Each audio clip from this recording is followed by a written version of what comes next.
Hello students, आपका स्वागत है मेरे चैनल स्टडी फॉर सक्सेस में।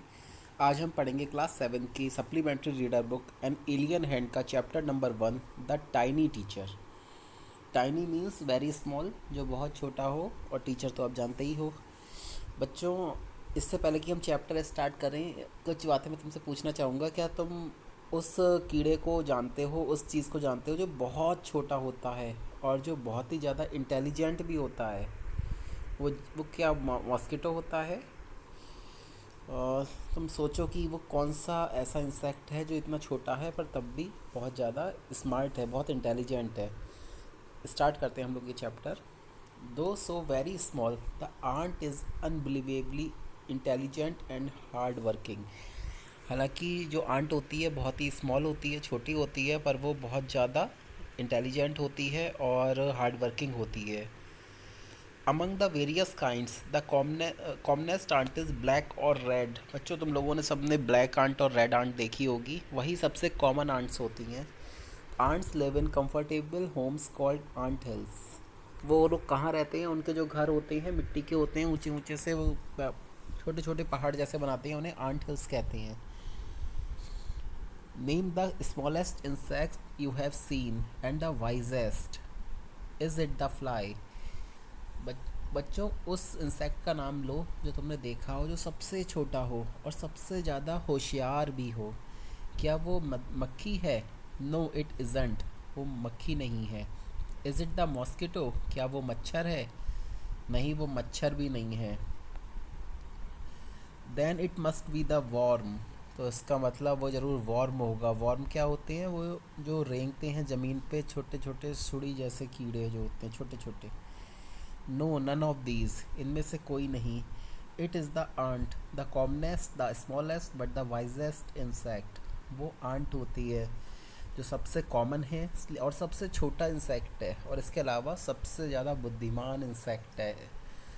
The story of an ant's life sounds almost unique, untrue, almost untrue. जो एक आंट की ज़िंदगी की कहानी है, वो बिल्कुल ऐसा लगता है जैसे वो सच नहीं है, अनट्रू है। But people have kept ants as pets and have watched their daily behavior closely. पर लोगों ने आंट्स को घरों में पालतू जानवरों की तरह रखा है, पेट्स की तरह रखा है, और उनके बिहेवियर को, उनके व्यवहार को बहुत पास से ऑब्ज़र्व किया है, देखा है। So we know a number of facts about this tiny hard working and intelligent creature. तो हमें कुछ फैक्ट्स पता हैं। फैक्ट्स क्या होता है? जो तथ्य होते हैं, जो इम्पॉर्टेंट पॉइंट्स होते हैं, तथ्य होते हैं इस टाइनी क्रीचर के बारे में, जो बहुत ही हार्ड वर्किंग है, मेहनती है और इंटेलिजेंट है, बहुत ज़्यादा होशियार है। An ant use its feelers और antennae to talk to other ants by passing messages through them. बच्चों, तुम लोगों ने देखा होगा जब आंट चलती है तो वो एक दूसरे से टकराते हुए चलते हैं। इसका मतलब ये नहीं वो अंधे हैं, वो उनका तरीका है। वो एक दूसरे की फीलर्स को, जो आगे जो छोटे छोटे होते हैं एंटीने जैसे, उन्हें फीलर्स कहते हैं, उनको टच करते हैं। इससे वो एक दूसरे से बात करते हैं, एक दूसरे को मैसेज पास करते हैं, इसलिए वो एक दूसरे को टच करते हैं। Watch a row of ants moving up और डाउन द वॉल। किसी रो ऑफ आंट को देखो जो कि ऊपर जा रही हो या नीचे जा रही हो वॉल से। Each ant greets all the others coming from the opposite direction by touching their feelers. हर आंट क्या करेगी? दूसरी आंट को, जो अपोजिट डायरेक्शन से जो रो आ रही है, उसको अपने उससे फीलर से या एंटीने से टच करके ग्रीट करेगी।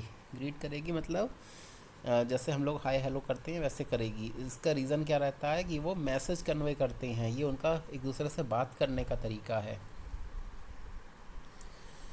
There are many kinds of ants. Ants कई तरह की होती हैं।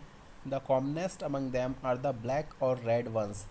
जो सबसे कॉमन है वो ब्लैक कलर वाली होती हैं और रेड कलर वाली होती हैं। We have seen them since we were children but haven't paid enough attention to them. हमने उन्हें तब से देखा है जब वो हम बच्चे थे, पर हमने कभी ध्यान नहीं दिया, अटेंशन नहीं दिया इस चीज़ पे। Where do they live? वो कहाँ रहती हैं? In their comfortable homes called nest और आंट हिल्स। वो रहती हैं अपने कंफर्टेबल होम्स में, जिन्हें नेस्ट कहा जाता है या फिर आंट हिल्स कहा जाता है। Each has hundreds of little rooms and passages. हर एक आंट हिल में कई सौ, बहुत सारे सौों रूम्स होते हैं और छोटे छोटे से पैसेज होते हैं, दरवाजे, रास्ते होते हैं छोटे छोटे। In some of these rooms the queen ant lays eggs. इनमें से कुछ कमरों में जो क्वीन आंट होती है वो एक आंटल में एक ही होती है, वो अंडे देती है। Others are nurseries for the young ones called grubs. जो बाकी कमरे होते हैं वो नर्सरी होते हैं, वहाँ पे छोटे छोटे ग्रब्स जो होते हैं, यंग वंस होते हैं, छोटी चींटियाँ, वो वहाँ पे डेवलप करते हैं। Workers have their reserved quarters. जो वर्कर्स होते हैं आंट के कम्युनिटी में, उनके पास में अपने रिजर्व क्वार्टर्स होते हैं। They spend most of their time searching for food. वो अपना ज़्यादातर वक्त खाने की तलाश में बिताते हैं। Some rooms serve as store houses for this food. कुछ कमरे जो खाना वर्कर्स सर्च करके लाते हैं उनके स्टोर हाउस के तौर पे यूज़ होते हैं, वहाँ पर वो स्टोर करा जाता है खाना। Soldiers have separate barracks. जो सोल्जर्स होते हैं, जो सैनिक होते हैं आंट्स में, जो रक्षा करते हैं बेबी ग्रब्स की, उनके सेपरेट बैरक्स होते हैं, सेपरेट रूम्स होते हैं। No worker has ever tried to live in a soldier's house. No soldier has ever gone out searching for food. कोई भी वर्कर आंट जो है वो कभी सोल्जर के घर में रहने की कोशिश नहीं करती है। ऐसे ही जो कोई भी सोल्जर बाहर खाना ढूंढने नहीं जाता, वो वर्कर का काम है। नो वर्कर और सोल्जर और cleaner has ever harmed a grub. कोई भी, ना तो वर्कर आंट, ना सोल्जर आंट और ना ही क्लीनर आंट, किसी ने भी छोटी जो आंट होती हैं, जो बेबी चाइल्ड आंट होती हैं, ग्रब कहते हैं जिन्हें, उन्हें नुकसान नहीं पहुंचाते हैं। So you see and ant's life is very peaceful. तो बच्चों तुम लोग देख ही रहे हो कि जो एक चींटी की जो ज़िंदगी होती है बहुत पीसफुल होती है, बहुत शांति प्रिय होती है, बहुत शांत ज़िंदगी जीते हैं वो लोग, अच्छी ज़िंदगी जीते हैं। Each does its share of work intelligently and bravely. हर एक आंट अपने हिस्से का काम इंटेलिजेंटली करती है और ब्रेवली करती है, होशियारी से और बहादुरी से। And never fights with other members of the group. और कभी भी मैं जो दूसरे मेंबर्स हैं ग्रुप के, उनसे झगड़ा नहीं करते हैं।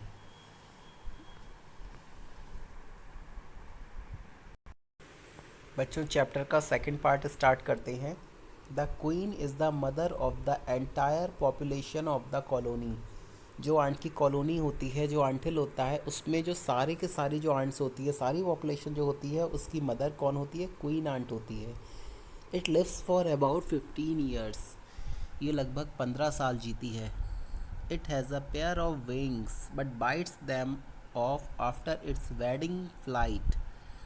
इसके एक पंख का जोड़ा होता है, लेकिन वो उन्हें काट देती है। कब काट देती है? अपनी वेडिंग फ़्लाइट के बाद में। वेडिंग फ़्लाइट का मतलब है जब वो कंसीव करती है मेल आंट से मेटिंग के बाद में, तो उसके बाद में वो अपने विंग्स काट देती है। This flight takes on a hot summer day. ये जो फ़्लाइट होती है एक गर्म दिन में होती है, जब समर का दिन होता है, गर्म दिन होता है, उस दिन होती है। The queen leaves the nest and goes out to meet a male ant और drone high up in the air. जो क्वीन होती है अपना घोंसले से, अपने नेस्ट से बाहर निकलती है और बहुत ऊपर हवा में जाती है मेल आंट से मिलने। मेल आंट को क्या कहा जाता है? ड्रोन कहा जाता है, ये याद रखना। और हवा में ही वो लोग मीटिंग करते हैं। On its return to earth it gets rid of its wings and then does nothing but lay eggs. उसके बाद जब ये धरती पे वापस लौटती है तो अपने जो पंख होते हैं उनको काट देती है और उसके बाद में कुछ नहीं करती, बस अंडे ही देती है। Eggs hatch and grubs come out. अंडे हैच होते हैं और उसमें से ग्रब्स बाहर आते हैं। ग्रब्स होते हैं छोटे छोटे, बहुत छोटे tiny ants. Soldiers guard them. जो सोल्जर आंट्स होती हैं वो उनको गार्ड करती हैं, उनकी रक्षा करती हैं। Workers feed and clean them. Workers उनको खिलाते हैं और उनकी सफाई करते हैं। And also carry them about daily for airing, exercise and sunshine.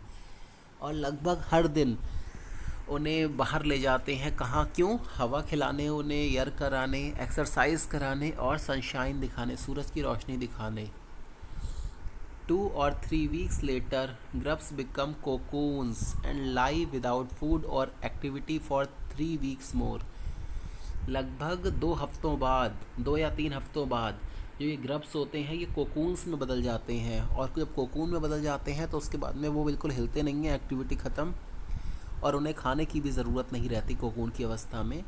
और लगभग 3 हफ्तों और वो कोकून बने रहते हैं। 2 से 3 हफ्ते ग्रब्स रहे, उसके बाद में 3 हफ्ते कोकून रहे। Then the cocoons break and perfect ants appear. उसके बाद में कोकून टूटते हैं और परफेक्ट आंट जैसे हम लोग देखते हैं वैसे सामने आती हैं। Now it's time for teaching and training.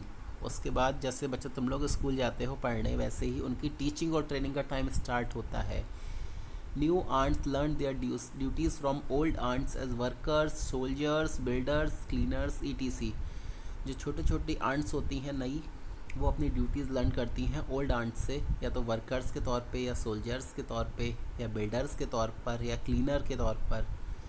After a few weeks training, the small ants are ready to go out in the big world of work.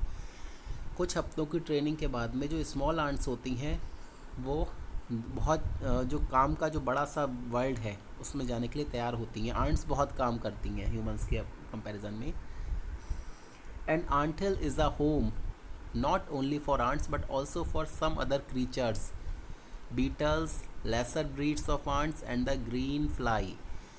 जो ant hill होता है वो सिर्फ आंट्स का ही घर नहीं होता, बल्कि और भी बहुत सारे क्रीचर्स का, यानी जंतुओं का, जीवों का घर होता है। जैसे बीटल्स का, बीटल्स छोटे छोटे इंसेक्ट होते हैं। लेसर ब्रीड्स ऑफ आंट्स, कुछ और छोटी ब्रीड्स आंट की, और इसके अलावा ग्रीन फ्लाई का घर होता है। Why do ants want these alien creatures to live in their nests? बच्चों अब देखो, आंट किसी और क्रीचर को अपने घर में रहने दे रही है तो कोई तो रीज़न होगा ही। तो वो क्यों रहने देती है इन बाहर वाले क्रीचर्स को, एलियन क्रीचर्स यानी बाहर वाले क्रीचर्स को अपने नेस्ट में रहने क्यों देती है? For several reasons, some give off smell pleasant to the ant senses. बहुत सारी वजहों से रहने देती है। कुछ क्रीचर, कुछ ऐसे छोटे छोटे कीड़े ऐसी खुशबू छोड़ते हैं जो कि आंट के लिए बहुत अच्छी लगती है, आंट के सेंसेस के लिए अच्छी लगती है। Others give sweet juices and some are just pets और playthings like cats and dogs to human beings. कुछ और जो कीड़े होते हैं वो स्वीट जूसेस जैसे हनी जैसे जूसेस देते हैं, और कुछ जैसे हम लोग कुत्ते और बिल्ली वगैरह पालते हैं पेट्स के तौर पर, वैसे कुछ छोटे कीड़ों को आंट अपने पेट के तौर पे पालती है। The green fly is the ant's cow. बच्चों हम लोग काउ से मिल्क लेते हैं, मिल्क पीते हैं तभी, तो ऐसे ही ग्रीन फ्लाई होती है वो आंट्स की काउ होती है। The ants train it to give honey dew like milk with a touch of their antennae. जो आंट्स होती हैं ग्रीन फ्लाई को ट्रेन करती हैं कि वो उन्हें हनी जैसा एक लिक्विड देती हैं जिसे खाती है आंट उसे, और कैसे देती हैं, जब वो छूती हैं उस ग्रीन फ्लाई को अपने एंटीने से। They milk it just as we milk the cow. वो ग्रीन फ्लाई का वैसे ही दूध निकालते हैं, मिल्क निकालते हैं जैसे हम लोग मिल्क करते हैं काउ को। Have humans learnt as much as ants have. सबसे इम्पोर्टेंट क्वेश्चन है, क्या हम लोगों ने उतना सीख लिया है जितना आंट्स सीख चुकी हैं? Perhaps they have but they haven't put their learning to good use. शायद हम लोगों ने सीख लिया है क्योंकि हम लोग इस समय डेवलपमेंट में, हमने नेचर में सबसे ज़्यादा जितने भी जीव जंतु हैं उस समय हम सबसे डेवलप्ड हैं, लेकिन क्या हम लर्निंग को सही जगह यूज़ कर रहे हैं? ये तुम लोग बच्चों सोचो, क्या हम लोग जो हमारे जो नॉलेज है इसका सही जगह यूज़ कर रहे हैं? अगर कर रहे हैं तो इतना सारा क्राइम क्यों है वर्ल्ड में? They may still learn a few things from this tiny teacher. अभी भी हम इस छोटे से टीचर से बहुत कुछ सीख सकते हैं ह्यूमंस। क्या क्या सीख सकते हैं? हार्ड वर्क, मेहनत करने की आदत, सेंस ऑफ ड्यूटी, जो ड्यूटी का जो सेंस होता है, कर्तव्य परायणता जिसे कहते हैं, एंड डिसिप्लिन, और अनुशासन सीख सकते हैं। क्लीनलीनेस, साफ़ सफाई की habit, care for the young once, छोटे जो हमारे छोटे बच्चे हैं उनकी केयर करना सीख सकते हैं। And above all a firm loyalty to the land where they live, और इस सब से ऊपर हम लॉयल्टी सीख सकते हैं, वफ़ादारी सीख सकते हैं आंट से उस जगह के लिए जिस जगह हम रह रहे हैं। बच्चों, हम लोग ह्यूमंस के तौर पे ज़्यादा होशियार हैं, डेफिनेटली बहुत डेवलप्ड हैं, लेकिन तब भी हम अपनी नॉलेज को गलत जगह यूज़ करते हैं, क्राइम्स में यूज़ करते हैं। हम लोग डिसिप्लिन नहीं है, हम लोग में सेंस ऑफ ड्यूटी नहीं है, हार्ड वर्क करने की आदत नहीं है, साफ़ सफाई नहीं रखते, छोटे बच्चों से प्यार नहीं करते, कई बार उन्हें नुकसान पहुंचाते हैं अपनी बातों से, अपने एक्शंस से, और बहुत सारा क्राइम है वर्ल्ड में। और इसके अलावा हम अपने देश के लिए भी वफ़ादार नहीं होते कई बार। तो हमें आंट से आज भी बहुत कुछ सीखना है। बच्चों, हम लोगों को बहुत कुछ सीखना है। तो उम्मीद करता हूँ तुम लोग इसके जो लेसन का जो मोरल है उसे समझोगे, उसको अपनी लाइफ में फ़ॉलो करोगे। सिर्फ समझना काफ़ी नहीं है, उसे अपनी लाइफ में फ़ॉलो करना है, क्योंकि हम लोग मिलकर एक इस दुनिया को एक बेहतर जगह बना सकते हैं रहने के लिए। तो ये था हमारा चैप्टर। अब कॉम्प्रीहेंशन चेक के क्वेश्चंस बच्चों कर लेना, और मिलते हैं नेक्स्ट वीडियो में। और अगर अभी तक तुम लोगों ने मेरे चैनल को सब्सक्राइब नहीं करा है तो प्लीज़ सब्सक्राइब कर लेना स्टडी फॉर सक्सेस को, ताकि इतना अच्छा एजुकेशनल कंटेंट आप लोगों को मिलता रहे। और कमेंट सेक्शन में बताना ये वीडियो कैसा लगा, और इसके अलावा किस और टॉपिक पे मैं वीडियो बनाऊं। थैंक यू बच्चों, हैव अ नाइस डे।